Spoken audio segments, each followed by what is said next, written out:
Hello everyone and welcome back to CX Club. The last video was about introducing the agenda for CX Club, and I spoke about 12 topic areas which are going to cover the subject matter of customer experience from end to end. So thanks everybody for your contributions, and I hope you keep on contributing because we're all going to gain as a result of that.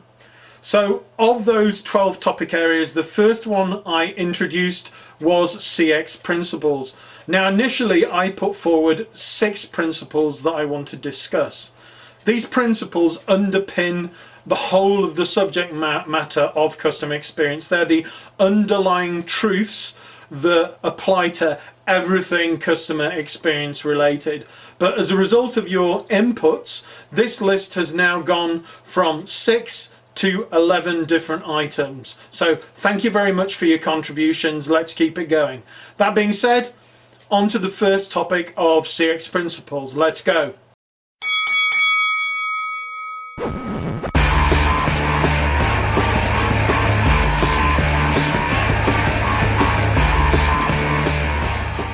So these were the topics that I introduced in the last video, and these have remained the same. So in today's video, I'm going to be talking about CX principles, and I'd very much like to thank the following contributors. On the list we have Stuart Barwood, Omnia Negum, Christopher Brooks, Ben Smithwell, Alan Pennington, Alex Russell Rutherford, James Dodkins, Alan Erginoglou. I hope I've got your surname right, Alan. I've been friends with Alan for years. He lives in the same village as me. Our daughters go to school together, and I still can't get his name right. Steve Sullivan and William Carson. The next CX principle is the customer has an experience and the company may only be responsible for part of it. So what we mean by that is that the customer sits down and wants to think about a goal that they're trying to achieve, and this is something that James Dodkins has spoken about in his videos. You think about going on holiday, and when you go on holiday there are lots of different parts to it. There's booking your hotel, booking your flight, booking your hire car, there's going through the airport, there's taking out insurance, there's doing lots of different activities when you get to the place you're going on holiday to. So a holiday is a whole bunch of different things. But from the airline's perspective, they're only part of the experience, which is why many organizations partner up with other organizations to deliver that whole end-to-end experience. But it's not just partnering up with organizations that complement what you do. You have to make sure also that you get your suppliers, your distributors and your subcontractors to deliver the same kind of experience that you want to. So if we go back to the airline again, when a customer goes to an airport, they've already booked their ticket, they've got to the airport, they've checked in, for example. Next of all, you go through security.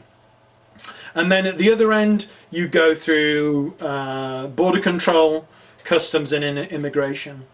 Now, if the customer has a bad experience at security, border control, customs, immigration, for most customers, they don't differentiate between the airline, who's given them the experience, and these other people. They feel as if these people are all part of delivering the same experience. So with airlines that I've worked with in the past, I've said, look, customs, immigration, security, that's not directly in your control, but these people really are subcontractors. They are part of delivering an experience to your customers. So you have to work with these people to try and optimize the experience that they give to your customers, because the customer isn't going to differentiate you from them.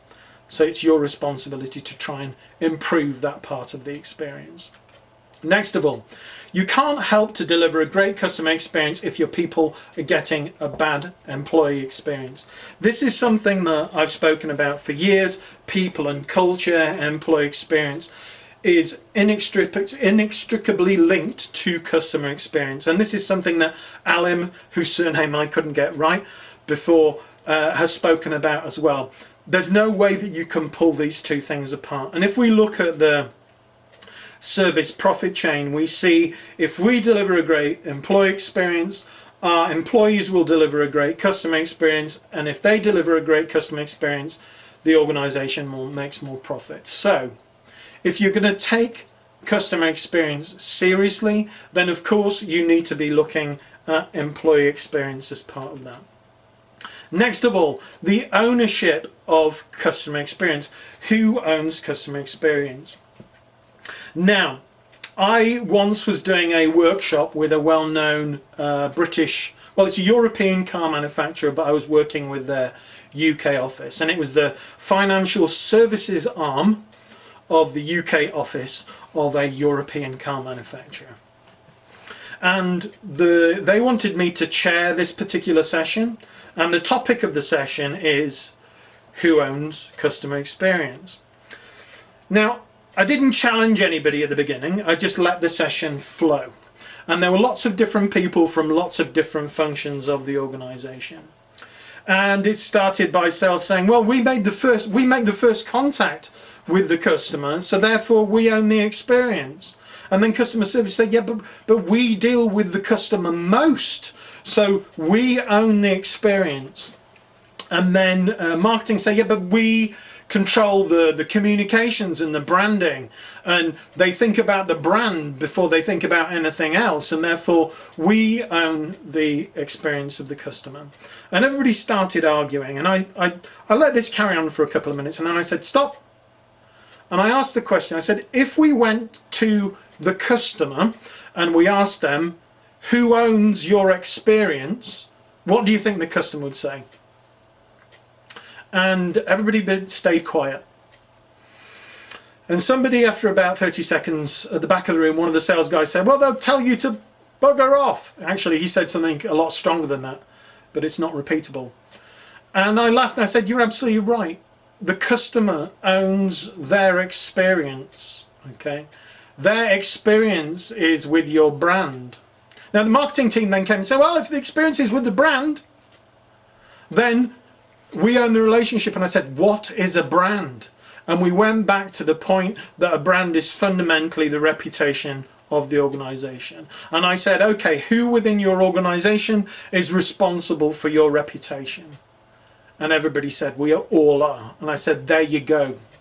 Who owns customer experience? You all have a responsibility towards the experience of the customer. And this can cause a problem for some organizations, because what they do is that they create a customer experience department. Now, of course, you need customer experience specialists to do journey mapping and NPS and voice of the customer and those kinds of things. But by professionalizing customer experience, which is something that Steve Sullivan has spoken about, if you over professionalize customer experience, you can create a silo in the organization. And that silo can do two things.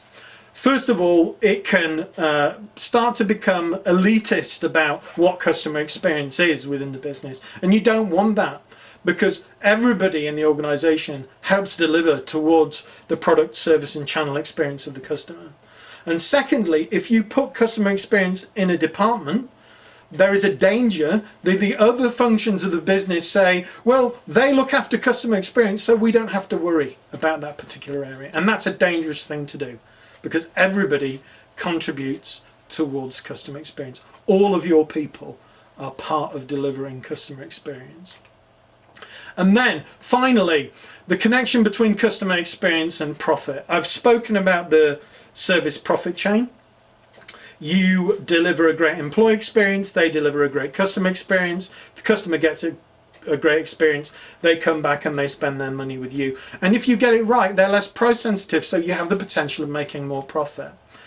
Also, there is a survey that's done every year by Watermark Consulting. What they do is that they look at the relationship between the customer experience performance of organizations and the market performance of those organizations.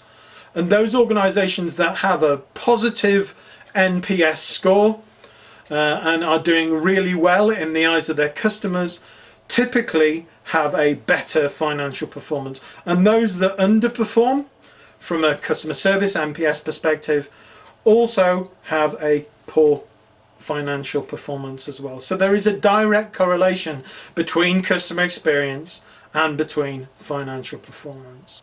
Okay, those were the 11 CX principles. Thank you for listening. Next week I'll be talking about a brand new topic area. I'll be talking about leadership, buy-in and immersion. Now, just to introduce that as an idea, if your leaders within the business do not buy into customer experience, you might as well forget it. Now, most organizations will have a leadership team that will buy in, and they will often pay lip service to the whole idea of customer experience. They'll say, yes, it's a great thing to do, and usually they believe that it's a great thing to do as well. However, when you present the fact that in order to deliver a better customer experience, the senior management team are going to have to sacrifice budget, they're going to have to sacrifice headcount, and they might have to sacrifice performance on their day-to-day activities. If they don't have any additional resources to deliver a customer experience profit, they then have to balance up between doing these customer experience initiatives and maintaining their existing performance. And often they'll throw customer experience by the wayside.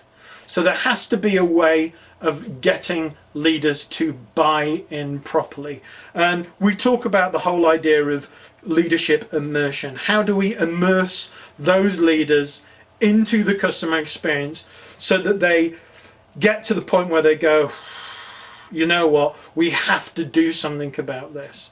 We really seriously have to do something about this. And yes, we're going to have to go through short-term pain to get there, but it's going to be worth it in the long term. So that's the subject matter I'm going to be talking about in the next video, leadership immersion and leadership buy-in and immersion, sorry. So please, if you can contribute your ideas specifically to leadership buy-in and immersion at the bottom of this video within your comments, then I will include those ideas within the next video. Okay, thank you very much, and I'll see you during the next episode of CX Club. Please subscribe, please share, please comment and contribute to the subject. Thank you very much. I'll speak to you soon.